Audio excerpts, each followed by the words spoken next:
This is the 5th installment of Stop These Common Mistakes, so if you guys enjoy this style of tip video, make sure you guys leave a like and subscribe to the channel. While you're down there, make sure you also leave a comment on a common mistake you would like me to go over in the future. With all of that being said, let's jump into the video.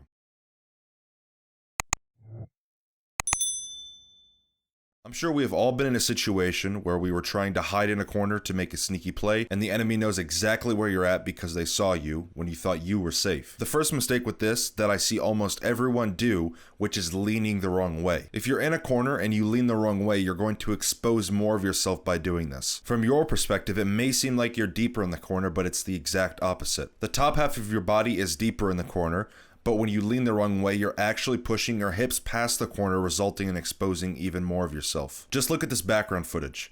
You can see the smoke standing without leaning, but as soon as he leans into the corner, it exposes the lower half of his body, making him much more noticeable. The best way to play in a corner is to not lean at all. The second mistake I see in this situation is not shoving your gun barrel into the wall. If you have a long gun like a shotgun or a rifle, there may be situations where the gun barrel sticks past whatever wall or corner you're standing behind, resulting in revealing your position. If you look at this footage, you can see the animation taking place where the operator brings the gun closer to their body, making it much harder to notice them. So if you ever find yourself in a situation where you need or want to hide in a corner, keep in mind not to lean into the corner, and if your gun is longer than others, then look into the wall to shove your weapon closer to your character. The second mistake I myself make to this day, and I see others make, is hesitating to shoot an enemy and then dying because you hesitated. I used to make this mistake almost every single day. Whenever I might be deep into a flank, or I don't shoot someone because I think that they don't know I'm here, and it ends up getting me killed. In some situations, it's best for you to take the risk,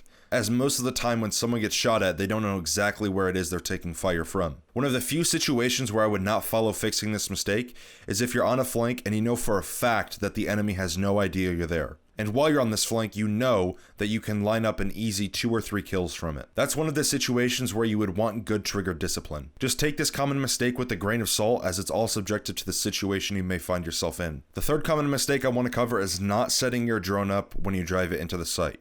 Most of the time when you find yourself after you breach the wall and there's a few more steps in the attack before you go for the plant, you will likely drone the site out to get information on utility placement and enemy positioning. When you drive your drone into sight to get the information you want, a majority of people, and myself included, expect our drones to get shot, right? Well, it is safe to assume that, but just because you do assume that doesn't mean that it's always true. It's in you and your team's best interest to take that extra second or two driving your drone to a location where it can feed better information than just leaving it in the middle of a site staring at a wall. Bottom line is, unless you and your team are trying to rush site after you breach the wall, it's best that you spend a little more time after you drone, that you leave your drone in a spot where it can be useful for the remaining time in a round. Moving on to mistake number 4, let's talk about how many people use smokes poorly during a round. This common mistake will be a quick fix, but I'm sure we have all been there during a round where you have an operator with smokes and he carelessly places them while you're trying to plant. Moral of the story, whoever is using the smokes needs to smoke off the enemy, not his team. Carrying on, I want to talk about a mistake that we have all made, or some of us are still making and they don't know it. And that mistake is trying to win T-hunts. Your main objective for warming up in T-hunting should never be to win it. You should solely focus on improving your aim and making sure you feel ready and comfortable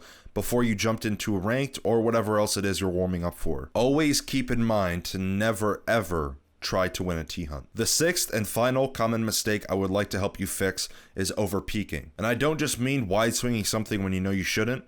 I'm also talking about holding angles. And I'm sure some of you might think that holding angles isn't that bad, but it can be. Now I want to differentiate between holding an angle and positioning yourself. Let's just say, for an example, you find yourself in a 1v1 situation and you're in defense. One of your teammates has 100% accurate information on the enemy, meaning you have no reason to hold an angle, but you still position yourself according to the callouts preparing to take the gunfight. Well, let's just say in this situation, you decide to hold an angle. Well, in this situation, that isn't the right thing to do, and here's why. By the time the enemy moves to swing you, your teammate has to register the movement, then they have to give the information to you, you have to register the callout in your head, and then understand what the information means. By the time all of that happens, the enemy could have swung and gotten one lucky bullet to hit your head. I've seen it happen before, and I'm sure I'll see it again. So keep in mind, if you ever find yourself in a situation where you're in a 1v1, and you have info on the enemy, you don't always have to hold an angle. Now, that is going to wrap up today's common mistakes video. If you enjoyed, make sure you guys leave a like and subscribe to the channel. While you're down there, make sure you check the description as you can find links to all of my social media as well as my Patreon, Discord, and tip video playlist. And with all of that being said, I hope you guys learned something new, and I will see you guys in the next video.